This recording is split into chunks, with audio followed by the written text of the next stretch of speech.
Good afternoon, everyone. Good afternoon, and welcome to the study session for the Mesa City Council for the afternoon of Thursday, December the 8th of 2022. All of our council are present. The first item on our agenda is to review the agenda we have for tonight's council meeting. So, council, I know we talked about this on Thursday, but well, today is Thursday. We talked about it a week ago. Yeah. Any questions about tonight's agenda? I know it appears we have just one item off the consent agenda, at least at this point. It's the zoning case that we introduced last week. Mr. Brady, do we want to do a presentation on that, or I know staff, if you don't mind, I'm going to ask my question now. Staff is recommending denial of this zoning case, and can you give me a brief description of why that is? Is that still the case? Go ahead, Mary, or Rachel. Mary, go ahead. Actually, Mayor Giles, I was just going to say if we can, I'm going to ask Rachel to answer that because she was the one who reviewed the project. Perfect, thank you. Sure. Hi, Rachel. Mayor, Council, would you just like me to address the reason for the denial, or would you like a presentation on this item? I'm good with it. We've all talked about this case a lot. I think we're pretty familiar with it. And I'm under the impression, I'll help you, that this is a high density case, and I just want to say I'm personally not opposed to high density, but I think staff has pointed out that the parking and traffic impacts are the reasons for your denial. Is that correct?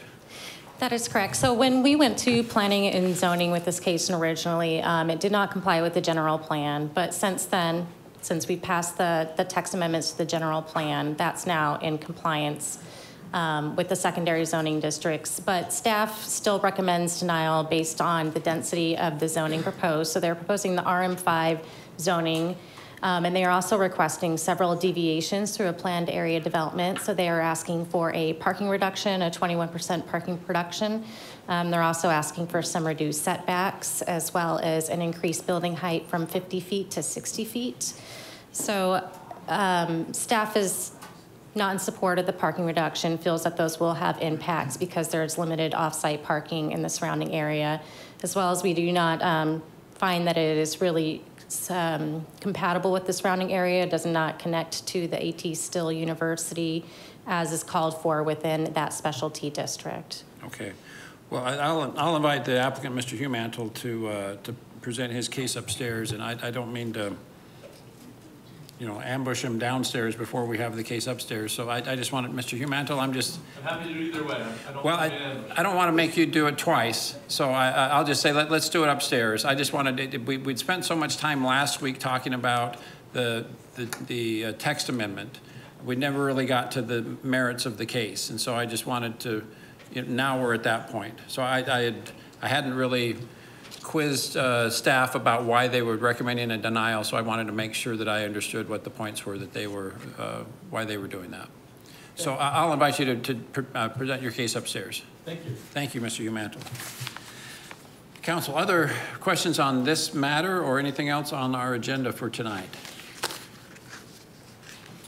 Okay.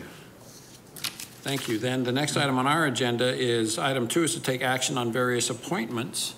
I think you have a memo with appointments to the personnel. Well, we're going to do this. We're going to break this up.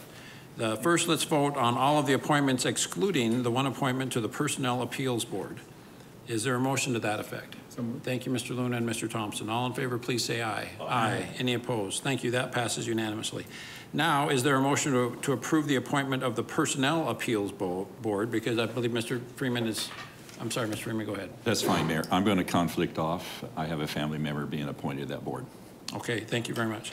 So Mr. Freeman's declared a conflict. Is there a motion to proceed? Thank you, Mr. Luna and Ms. Spilsbury. All in favor, please say aye. Aye. Aye. Any opposed? Thank you. That passes 6-0 with Mr. Freeman declaring a conflict. Next item on our agenda, item 3, is to acknowledge receipt of meeting minutes. Is there a motion to that effect? Thank you, Mr. Luna and Mr. Freeman. Won't be able to say that for much longer, will I? Yeah. All in favor, please say aye. Aye. Any opposed? Thank you. That's unanimous. Next item on our agenda is current events and conferences attended. Council members, anything you'd like to share? Ms. Spilsbury.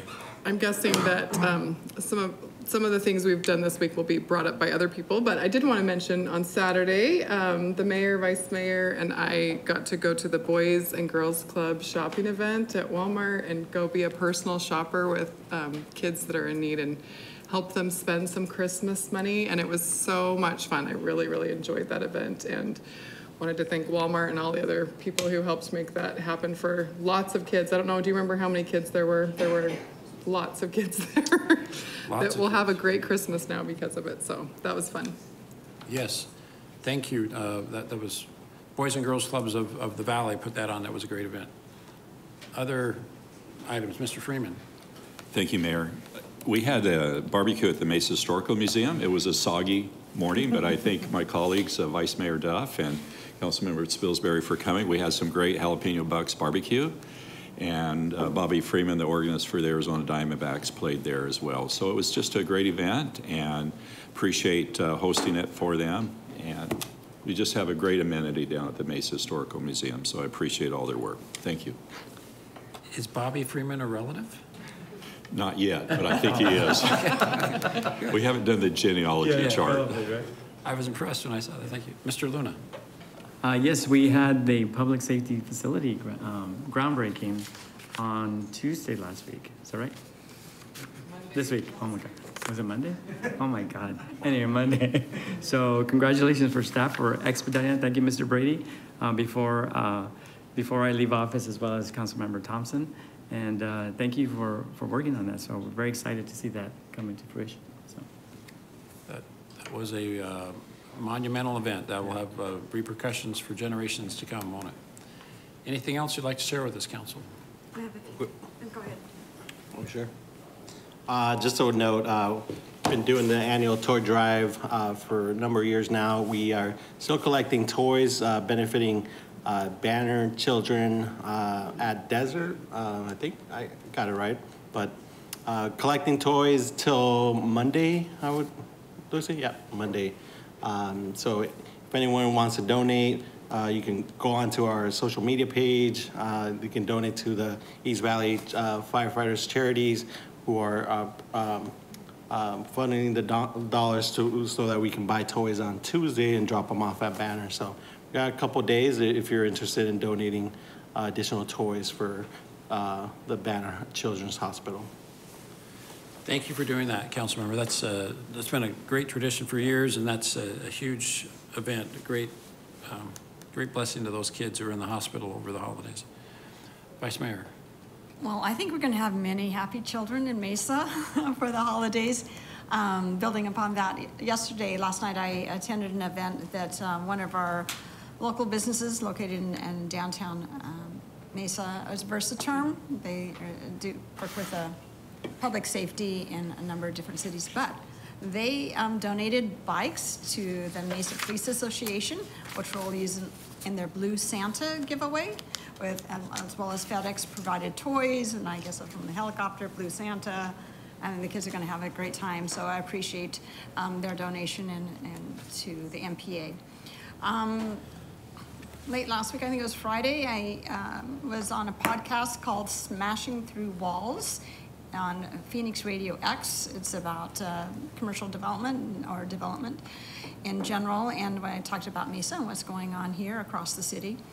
And I also attended the Boys and Girls Club right here in Mesa in my district, and a Nashville musician was there. His name is Stephen Cade, and he brought a Taylor guitar, and anybody who plays guitar, Taylors are really nice. I really love Taylor, and donated it to the club just to bring awareness to the importance of music, and he performed for us, and that was really nice. Then I also attended yesterday, I think it was, the days are blending together. Fiesta PD held their country club business corridor meeting, in which we get together with the business owners along Country Club and the Fiesta Division PD to talk about what's going on, how we can do things better, and they do these quarterly meetings. This has made a tremendous difference in the area, in just being engaged and in talking about public safety in the Country Club corridor. And also, as a suggestion, I put a note, Red Mountain PD and Central PD, I present an invitation to do these kind of corridor meetings in some challenged areas of our city and especially District 4. I think they're very effective. And also today we opened a workforce center at Mesa at 635 East Broadway in conjunction with Maricopa County and New Leaf. We have a workforce center for people to come in and have conversations and access and information about jobs and resume writing and anything you need around jobs, as well as we have other resources for assistance if needed for rent, utilities, whatever. I love having it right here in District 4, and it's a tremendous resource for the entire city. I think that's about it. Thanks. Thank you very much. Ms. Pillsbury. I just realized this is the last time for December that we'll have an opportunity to say things, and there's a ton of events in the next 2 weeks. But I just wanted to mention too really quick that on Monday, December 19th, so the Monday before Christmas, is the United Food Bank holiday food distribution at the Mesa Convention Center. So if you are needing some food for your Christmas holiday, come get that at that morning. And then that afternoon is Custard with a Cop in my district at the Andes on Greenfield and Southern from 4 to 6. We're excited about that too. Okay. Thank you. Council, anything else? Mr. Freeman. I forgot one thing. Tomorrow night's the East Valley Firefighters graduation, our recruit graduation, so I know a number of us will be there, so I'm excited about more firefighters. Regionally, they'll be graduating and get back on shift work, help support our neighboring communities as well as the city of Mesa. Thanks. Great. Thank you. I'll see you there. If there's nothing else, Mr. Brady, I know this is our last meeting of the year. Is that right? That is correct, Mayor. So our farewell to Councilmembers Luna and Thompson tonight is our last meeting, and then we'll start right back up on January 4th. We'll have the council swearing in for our 3 council members, Councilmember Duff, Alicia Goforth, and Scott Summers. That will be on, as I said, January 4th. Doors open at 5 p.m. Ceremony begins at 5:30 p.m. And then immediately following, or the next day, we'll have our first study session of the new year on Thursday morning. And then our first council meeting of 2023 will be on January 9th. Okay. Thank you very much. We had a great reception for these 2 gentlemen. I plan on saying another goodbye upstairs, so, but just want to, again, take the opportunity to thank you for, man, a significant amount, 8 and 9.5 years, and during a period of significant growth in our community. Said it an hour ago, but you'll be missed, but your presence and your impact will be felt for generations. So thank you for your service to the city. All right, if there's nothing else, is there a motion to adjourn this meeting? Thank you, Mr. Luna and Mr. Thompson. All in favor, please say aye. Aye. Thank you. We reconvene at 5:45 upstairs.